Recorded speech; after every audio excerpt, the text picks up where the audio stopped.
ተጥሎበት የነበረውን የአርክቲክ የእዝ መሰረት ለመያዝ ቆርጦ ተነስቷል ሲል የካናዳ መንግስት በጽኑ አስጠንቅቋል።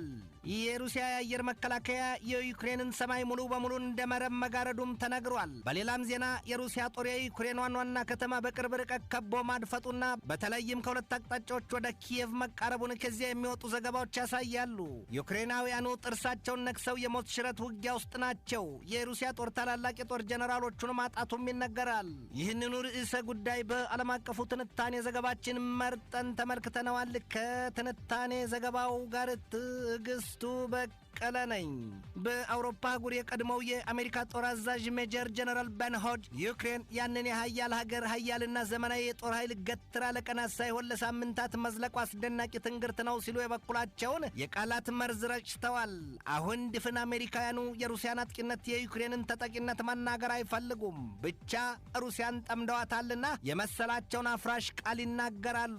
ሲያሻቸው በፑቲን ላይ ክፉ የሚናገሩትን ሁሉ እየሰበሰቡ አሜሪካኖቹ የዜና ሽፋን ያገኙ ዘንድ ያደርጋሉ። እንደ አውሮፓውያኑ አቆጣጠር ከ2013 ጀምሮ የተመረጡት አንጉስ ስታሊን ኪንግ በአሜሪካ ፖለቲከኛና የህግ ሙያተኛው ሴናተር ሆነው ከማይኔ የተመረጡ ሰው ናቸው። እናም ሰውየው አንጉስ ስታንሊ ኪንግ በክሬምሊን ሰዎች ላይ ብርቱ ክትትል አድርጌያለሁ የሚሉ ሰው ናቸው። ሴናተሩ እንደ አውሮፓውያኑ አቆጣጠር በ2018 ዳግም መመረጣቸውም ይታወቃል። እናም ማይኔ አንጉስ ኪንግ ይላሉ። ሩሲያን ፕሬዚደንት ኢዝ ኢንክሪዚንግሊ ሜርኩሪያል ቢሄቪየር ኤንድ ኒውክሌር ሳበር ራትሊንግ ይላሉ። ኪንግ በንግግራቸው ይቀጥላሉ። ቭላዲሚር ፑቲን ቱዴይ ኢዝ ዘ ሞስት ዴንጀረስ ማን ኢን ዘ ወርልድ። አሁን ምናልባትም በእርግጠኛነት በዓለም ላይ እጅግ አደገኛው ሰው ነው ስል በዚች ዓለም ታሪክ ክፉ ጨካኝና መጥፎ ሰዎች ኖረው ባለፉበት መንገድ አልፈዋል።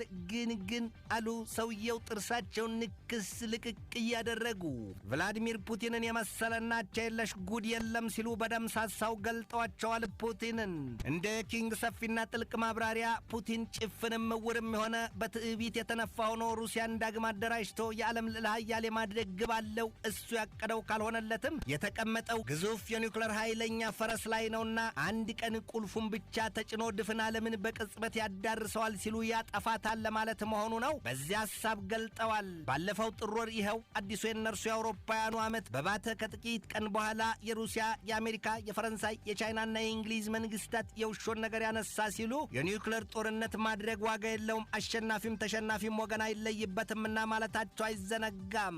ፑቲንን ራሳቸውን ለዓመታት አጥንቻቸዋለሁ የሚሉት በብሩኪንግ ተቋም ከፍተኛ ተመራማሪዋ ወይዘሮ ፊዮና ሂል the thing about Putin is if he has an instrument he wants to use it ሲሉ ያሳያሉ። ታዲያ በዚህ የወይዘሮ ሂል ማብራሪያ ፑቲን ያለው ከሆነ ሲሉ የገለጡት ሐረግ የቱን መሳሪያ ይሆን የሚል ጥያቄ ማስነስቷል። ሂል ንግግራቸውን ባለፈው ወር ከፖለቲካው ጋር ባደረጉበት ወቅት ቭላዲሚር ፑቲን በጣም ጨካኝና ያሰበውን ከመፈጸም የማይመለስ መሆኑን አትዘንጋኔ ያሉት ጋዜጠኛውን ወይዘሮ ፊዮና ሂል በቀድሞው የትራምፕ አስተዳደር ዘመን በብሔራዊ የጸጥታ ምክር ቤት ውስጥ ከፍተኛ ባለሙያ ሆነው ያገለገሉ ሰው እንደነበሩ አይዘነጋም። ባለፈው የካቲት 24 2022 የሩሲያው ፕሬዚደንት ቭላዲሚር ፑቲን ባደረጉት ንግግር በዩክሬን በምናደርገው አሰሳ ማናቸውም የውጭ ጣልቃ ገብነት ቢኖር ዓለም ከዚህ ቀደም አይቶም ሰምታውም የማታውቀው አደጋ ይገጥመዋል ሲሉ ማስጠንቀቃቸው ይታወቃል። ይህ የቀድሞው የሰሜን ጦር ቃል ኪዳን ድርጅት ኃይሉ አዛዡ ጡረተኛው ጀነራል ፊሊፕ ብራድላቭ እንደ አውሮፓውያኑ አቆጣጠር በ2016 ከሲቢኤስ 60 ደቂቃ ጋር በነበራቸው ቃለ ምልልስ ሩሲያውያኑን ሹማምንት ሲገልጧቸው እነርሱ እኮ የኒውክሌርን ጦር መሳሪያ እንደ ተራ የነፍስ ወከፍ ጠመንጃ ነው የሚያዩት። ለእነርሱ ከባድ ይሁን ቀላል ጦርነት ነው። መጀመሪያ ያስፈራሩበታል፣ ያስጠነቅቃሉ። ከዚያ በኋላ የዚያን የዓለም አጥፊ መሳሪያ ምላጭ ቢስቡት የማን ያለህ ይባላል ሲሉ የተናገሩት ቃል አይረሳም። በሪፐብሊካን ፓርቲ የደህንነት ኮሚቴ ከፍተኛ ባለስልጣን የሆኑት የኦሃዮ የሪፐብሊካን ሴናተር ማይክ ተርነር ባለፈው መጋቢት 8 2022 በዓለም ላይ በወቅታዊነት ስጋት ስለጋረጠው የሩሲያ የኒውክሌር ዛቻ በተመለከተ የውይይት መድረክ ላይ ሲናገሩ ሩሲያ የሰማይን ከዋክብት የሚያራግፉ መጠንና አይነተ ብዙ ወዲህም እጅግ ግዙፍ መሳሪያዎች ባለቤት እንደሆነች እናውቃለን። ለምሳሌ አሉ ተርነር ሁለት ጣታቸውን አናክሰው ከጥልቁ የባህር ከርስ እየተምዘገዘገ የሚከንፈውን የፖሴይዶን ያለምንም የሰው ኃይል የሚተኮሰውን የኒውክሌር ጦር መሳሪያ መስራቷን ደርሰንበታል። ሩሲያ በእነዚያ የጦር መሳሪያዎቿ አሜሪካን ሙሉ በሙሉ ኢላማ ውስጥ አግብታታለች ነው ያሉት ተርነር በማጠቃለያቸው። ወዲህ ደግሞ ሩሲያ በጣም መዘዘኛም የሚባሉ የሃይፐርሶኒክ ሚሳይሎቿን ወድራቸዋለች ሲሉ አብራርተዋል። በአሜሪካ የመከላከያ መስሪያ ቤት ፔንታጎን የመከላከያ የደህንነት ክፍል ዋና ዳይሬክተሩ ሌፍትናንት ጀነራል ስኮት ባሪየር በቁጣ እጃቸውን እያወናጨፉ ሲገልጡ ፑቲን በጣም በከፍተኛ ጥበብ በእነዚያ የጦር መሳሪያዎች ዙሪያ ጥልቅ ስራ ሰርቷል ነው ያሉት። ጀነራል መኮንኑ አሉ ከተቀመጡበት ቅንጡ ወንበራቸው ብድግ ብለው የታጠቁትን ሽጉጥ በእጃቸው እየደባበሱ I also believe that when he says something we should listen very very carefully and maybe take him at his word። የሩሲያው ፕሬዚደንት ቭላዲሚር ፑቲን በአሜሪካ የቀድሞም ይሁን የአሁኑ ሹመኞች ዘንድ በቀላሉ የሚታዩ ያለመሆናቸውና ካሉ ይወስናሉ፣ ከወሰኑም ደግሞ የሚያደርጉ ከቶም መጥተው ካልሰበሩ የማይመለሱ ሰው መሆናቸውን ንጥር ልቅም አድርገው ተገንዝበውታል አሜሪካኖቹ።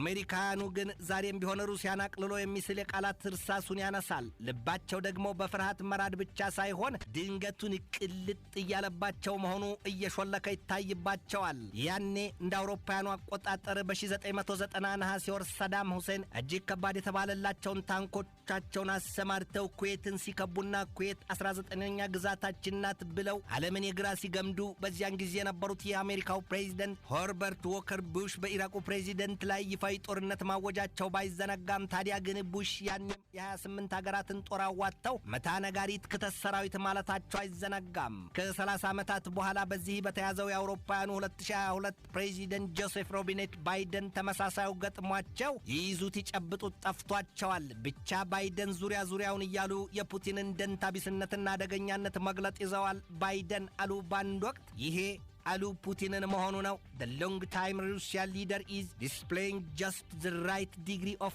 crazy ነው ያሏቸው። ሩሲያ በዩክሬን ላይ ጦርነት ካወጀች 3ኛ ሳምንቷን ይዛለች፣ አሊያም 16ኛ ቀኑ መሆኑ ነው። የሟቾቹ ቁጥር ከሲቪል ይሁን ከጦር ኃይሉ ቁጥራዊ አሃዟ አሊያም ትክክለኛ መረጃው አይነገር እንጂ ሩሲያም ዩክሬንም በዘመናት ለማስላት የሚከብድ ሰብአዊና ቁሳዊ ኪሳራ ገጥሟቸዋል ነው የሚባለው። ትናንት አመሻሹን the Mercury News በሰበር ባሰራጨው ዘገባ ሩሲያ using Belarus to launch money air operations in Ukraine ነው ያለው። ቤላሩስ ቀድሞ በሁለቱ ሀገራት ጦርነት እጄን አላስገባም ስትል የአገም ጠቀም መግለጫ ማውጣቱ አይዘነጋም። አሁን ግን ሩሲያ የዩክሬን ክርና ልታጠፍ ብሎ ደድሮባታል። እናም ኃይሏን ከብዙና የተለያየ አቅጣጫ አሰማርታ ዩክሬንን የዱቄት ክምር ልታስመስላት ስሌትም ስልትም ቀምራለችም ቆምራለችም እየተባለ መራገብ ይዟል።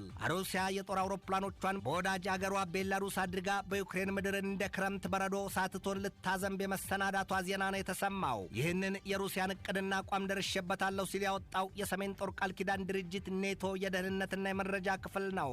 ይህ የሰሜን ጦር ቃል ኪዳን ድርጅት የስለላ ክፍል ዳይሬክተር ዳኒስ ጁላይሚ ለሲኤንኤን በሰጡት መረጃ በእርግጥም የሩሲያ መዘዘኛ የጦር አውሮፕላኖች ከቸርኖቪል የኒውክሌር ጣቢያ በስተ ሰሜን ባለው የቤላሩስ ምድር በጥፍራቸው ቆመዋል ነው ያሉት። ዳይሬክተሩ ይህንን መረጃ ለሲኤንኤን ከተናገሩ ከጥቂት ደቂቃዎች በኋላ ግን እነዚያ የሩሲያ የጦር ጀቶች በቤላሩስ ምድር የሰፈሩት 9 ተነስተው በዩክሬን ላይ የቦምብና የእሳት ናዳ ማውረዳቸው ተገልጧል። የሩሲያ የጦር አውሮፕላኖች በቀጥታ ወደ ዩክሬን ዋና ከተማ ኪየቭ ተጠግተው እያነጣጠሩ መተኮሳቸውም ነው የተነገረው። እንደ ኔቶ ሰፊና ተደጋጋሚ ማብራሪያ ሩሲያ በዩክሬን ላይ ጦርነት ካወጀችበት ጊዜ ጀምሮ የሩሲያ የጦር አውሮፕላኖች ብዙውን ጥቃት የሚፈጽሙት ከቤላሩስ ምድር እየተነሱ መሆኑን ያሳያል። ይህ በእንዲህ እንዳለ የሩሲያ መንግስት በሀገሩ ያሉትንና ከዚያም ለመውጣት የተነሱ በርካታ ግዙፍ ኩባንያዎችን ሀብት እየነጠቀ ነው ሲል የአሜሪካ መንግስት ከባድ ማስጠንቀቂያ ሰጥቷል።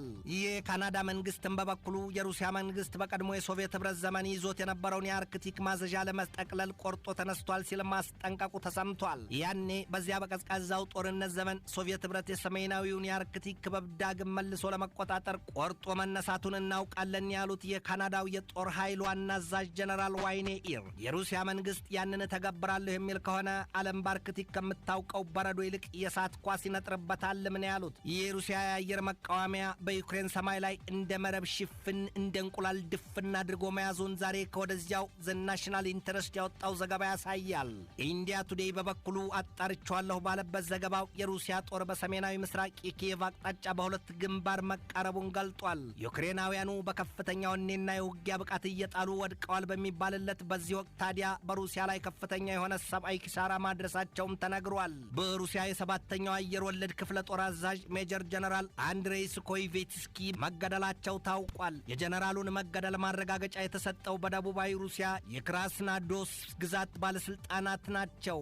ሩሲያዊው ጀነራል በዚህ ሳምንት መጀመሪያ መገደላቸውንም ነው ባለስልጣናቱ ያረጋገጡት። ይሁንና የጀነራሉ ግድያ ውስጥ ሚስጥሩ ጥርት ያለ መረጃ ገና አልወጣም ነው የተባለው። ይህ ቭላዲሚር ፑቲንን ዩክሬንን የመውረር ጉዳይ በቃላቸውም በግብራቸውም ደግፈዋል ከተባሉ ታላላቅና ቀደምት ባለስልጣናት አሁንም ካሉ አካላት ማቴዎ ሳልቪኒ፣ ጄር ቦልሶናሮ፣ ኤርክ ዛሞር፣ ማሪኔ ለፐን፣ ቪክቶር ኦርቢንና ዶናልድ ትራምፕን አሜሪካን ፐርፐዝ ድረገጽ አውጥቶታል። እንደ ዘገባው ታዲያ ይህ በዩክሬን የተደረገው ጦርነት ለቻይና ጥሩ ትምህርት ይሰጣታል ምን የተባለው። ምክንያቱ ደግሞ ቻይና ለታይዋን ተመሳሳይ ድግስ ጠንስሳለችና ታይዋንም ብትሆን ከዩክሬን መወረር የራሷን ትምህርት ያለችውን ሁሉ ቀምራለች ነው የተባለው። በሩሲያ ዩክሬን ጦርነትም ይሆን በወደፊቱ የቻይና ታይዋን ጦርነት የቱርክ ሰራሾቹ የሰው አልባ የጦር አውሮፕላኖች ገበያቸው የደራ ስለመሆኑም ነው የተነገረው።